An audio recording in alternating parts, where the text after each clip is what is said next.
Sabemos de las dramáticas limitaciones de tiempo que tiene nuestra entrevistada María Corina Machado como resultado de sus múltiples preocupaciones y ocupaciones en su campaña política.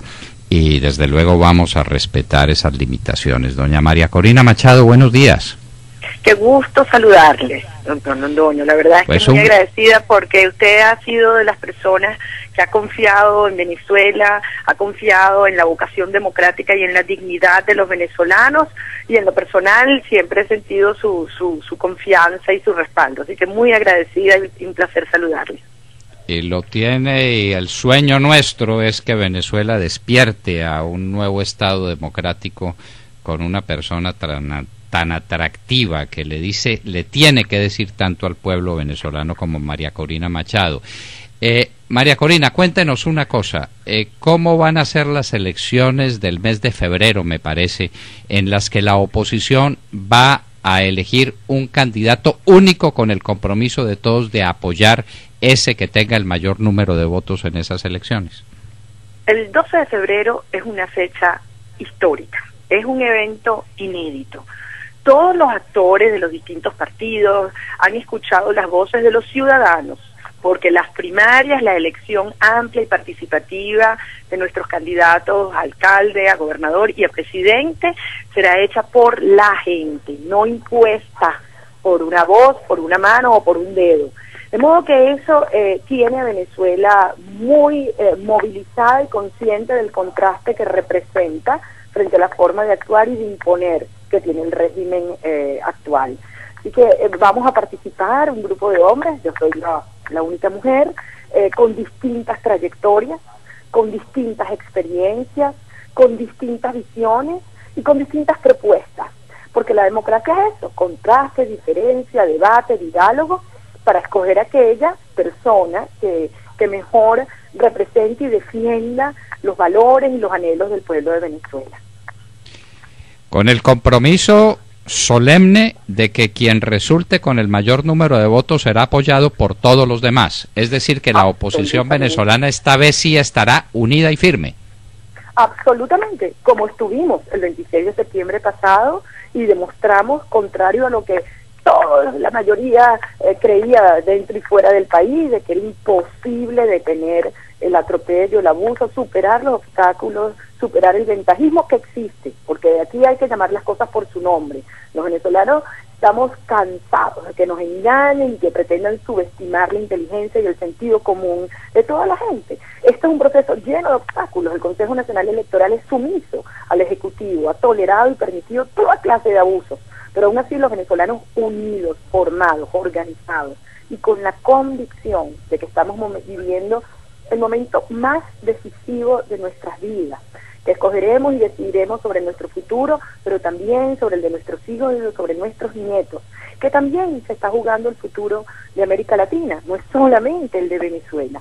Actuaremos con gallardía, con valentía, con respeto y eso sí, con una gran firmeza y amor por nuestro país, que es un país maravilloso, con todas las oportunidades para aprovechar y para lograr que las familias nuevamente puedan unirse y que muchos venezolanos que han dejado el país en contra de su voluntad, sintiéndose perseguidos, sintiéndose amenazados, puedan regresar para que Venezuela sea ese ejemplo de América Latina de prosperidad, pero también de armonía dentro de la región. ¿Y siente usted que se darán las condiciones externas para que el debate se pueda cumplir en términos razonables, enfrentado como estará ese candidato de la oposición o la candidata de la oposición, como esperamos que sea, a Hugo Chávez, que sabe que no las tiene todas consigo, con un electorado que ya está cansado, fatigado de su figura, de su estilo, de su manera de ser y sobre todo de su manera de gobernar? ¿Se darán esas condiciones? Bueno, eso solamente sería un problema adicional para el presidente. En la medida que se demuestra que cierra vías, que no está dispuesto a respetar a sus adversarios, que mantiene un discurso de imposición, de humillación, pues no hace sino distanciarse más de aquellos venezolanos que en un momento se ilusionaron y creyeron en una oferta de cambio que ha terminado de ser la traición más grande que ha sufrido Venezuela y los venezolanos. Esa actitud ofensiva, arbitraria, de humillar, de imponer en Venezuela en este momento no hace sino fortalecernos a quienes hablamos de la inclusión real del país, de la unión, de acabar con el odio que se ha ido sembrando en tantos corazones y sobre todo el miedo. Hay algo terrible y es como Venezuela y muchos venezolanos han ido bajando la voz, bajando la mirada, evadiendo discusiones, los empleados públicos aterrorizados, los miembros de las Fuerzas Armadas sin posibilidad de ejercer su mandato constitucional de servir al país y no a una visión ideológica. Es decir, una sociedad que se ha pretendido colocar de rodillas con la mano extendida. Venezuela va a estar de pie porque vivimos con dignidad.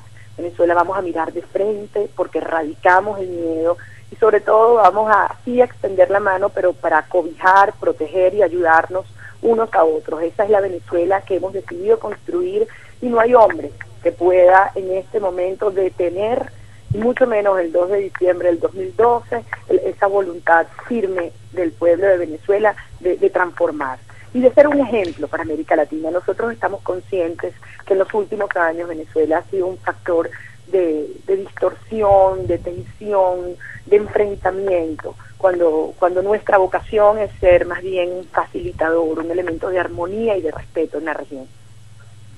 Además, con una misión de liderazgo obvia que le dan las circunstancias, Venezuela es el país más rico de este continente, con una riqueza sepultada por una ineficiencia administrativa y por unas formas de corrupción que algún día se conocerán en toda su plenitud.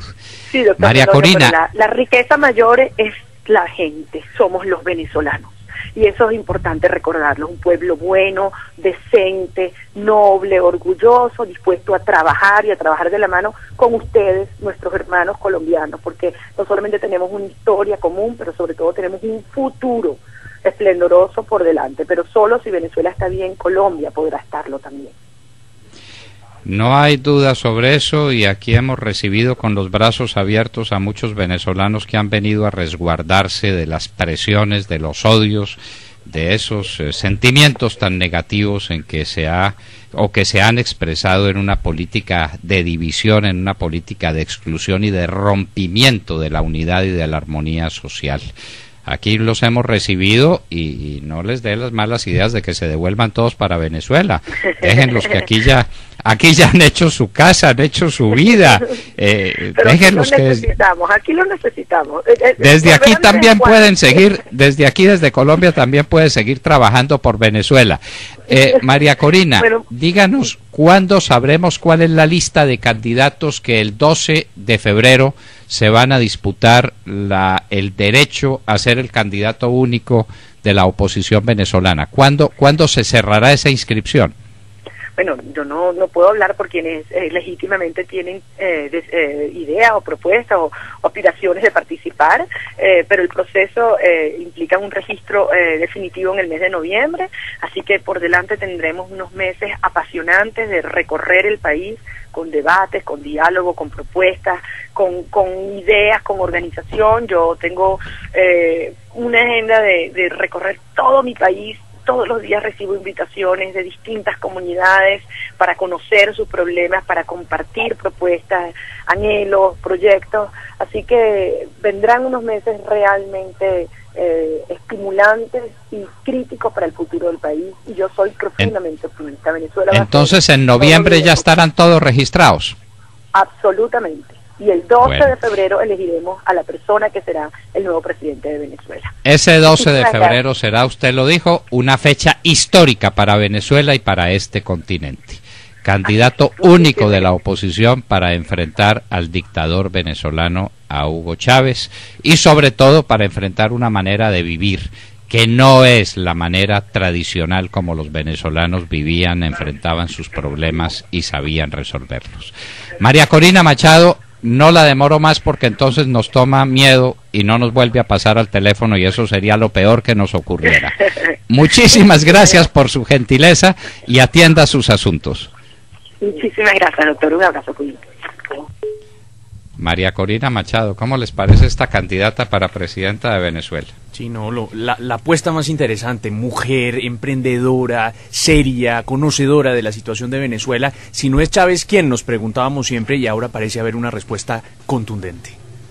Y José Manuel, una figura nueva, una figura joven. Es que volvemos a lo que hemos dicho tantas veces respecto a la política colombiana. Aquí tiene que haber una renovación de los espíritus y una renovación de los estilos. Aquí tiene que haber una propuesta generacional distinta, porque el mundo cambió, porque el mundo es diferente, porque este mundo ya no se maneja con los criterios tradicionales de unas políticas caducas, envejecidas. Aquí hay que abrirle paso a unas expresiones generacionales distintas. Y eso pues es lo que María Corina Machado representa, y con ella seguramente muchos nuevos políticos venezolanos que saldrán a la palestra a buscar el apoyo en las urnas ese 12 de febrero, que va a ser un día histórico. Sí, señor. Un día histórico. La oposición venezolana tendrá un solo candidato, y entonces ahí Hugo Chávez sí tendrá que enfrentarse a una realidad nueva y distinta, que es la que significa una oposición unida, una oposición que merezca ser considerada como tal oposición, porque de otra manera creo que vamos a estar en los problemas de siempre. La división, las divisiones son las que permiten que tengamos malos gobiernos. No nos estamos refiriendo a Bogotá, o tal vez sí nos estamos refiriendo a Bogotá. Donde no haya unidad entre los candidatos nuevos, entre los candidatos jóvenes, vamos para un desastre. Bogotá necesita un cambio, y un cambio fundamental. Entonces, pues ahí quedan las ilustraciones y ahí quedan las enseñanzas. No sé si estos candidatos sigan trabajando en el sentido en que creo que toda la ciudad quiere que trabaje, porque vea usted, las cifras lo dicen. En esta encuesta de Atesco, por ejemplo, ¿qué porcentaje tendrían los tres candidatos jóvenes unidos? Ernesto, usted que tiene esas cifras en la mano. A ver, doctor Fernando, le ayudo a Ernesto. Mire, tendríamos a Luna con 12,2%, Galán con 11%, y Gina Parodi con 6,5%. Sí, eso es el 30% mal contado. Exactamente, si usted lo suma, estarían por encima. Mucho, por encima del 30%. Si el entendimiento se diera solamente entre Luna y Galán, que es el más factible, porque es el que más avanzado está, ahí ya estarían empatados con Peñalosa. Ahí ya, de entradita. El punto de arranque sería el empate con Enrique Peñalosa. Claro. Y eso sin contar lo que se agrega como resultado de la unión. Es que imagínense, la unión genera el sentimiento de triunfo y arranca a aplicar el voto útil, que algunas personas creen que es antiético, y hay otros pensadores políticos que dicen, no señor, el voto útil no, tiene también su ética, y empieza a aplicar el voto útil y genera el sentimiento de triunfo. A la gente le gusta ganar, eso es una valoración subjetiva de la psicología política, a la gente le gusta ganar. Y hay mucha gente que dirá, no, pero yo para qué me le mido a estos jóvenes si están divididos. Voto útil. Ahí no hay horizonte, esta cosa va a ser entre Peñalosa y Petro, pues entonces voy a ver cuál me parece menos malo de los dos. Exactamente. Y por el contrario, si apareciera una candidatura única, una candidatura fuerte, formada por estas tres figuras que son tan atractivas y que se reparten el mismo electorado. Claro. El electorado de David Luna es el mismo electorado de Galán y es el mismo electorado de Gina Parodi. Es el mismo. Sí, claro. El mismo. Sí, claro. Entonces ellos le están haciendo el juego a los candidatos que no lo tendrían si ellos supieran unirse cuando estén. Recuerde usted, doctor Londoño, las dos posibilidades del voto: el voto a favor de o el voto en contra de. El ejemplo más claro que se ha visto en Colombia del voto en contra de se vio en las elecciones presidenciales de 1998. En segunda vuelta, Colombia no votó por Andrés Pastrana, sino en contra de Horacio Serpa. Y en las elecciones del 2002, Colombia votó por Álvaro Uribe, dándole un voto en contra a Andrés Pastrana, al Caguán y a las FARC. Así es, uno siempre vota a favor de una idea y vota en contra de una alternativa que no le gusta. Pero en el caso de Pastrana no había ninguna idea. En el caso de Pastrana no había ninguna idea, lo que había era un estilo, lo que había era una obra, lo que había era una realidad que los colombianos estaban mirando con verdadero horror. Exactamente. Con verdadero horror. María Corina Machado estaba con nosotros desde Venezuela, candidata a la presidencia de Venezuela, una candidata excepcional para un momento excepcional de Venezuela y del continente americano. Mucha cuerda, la candidata María Corina Machado pasaba por los micrófonos de la Hora de la Verdad y la invitación de siempre a tomar café. Tomen café. 8 de la mañana en punto en la Hora de la Verdad. En Manizales, escuche La Hora de la Verdad por Radio Cóndor, emisora cultural universitaria, 1540 AM.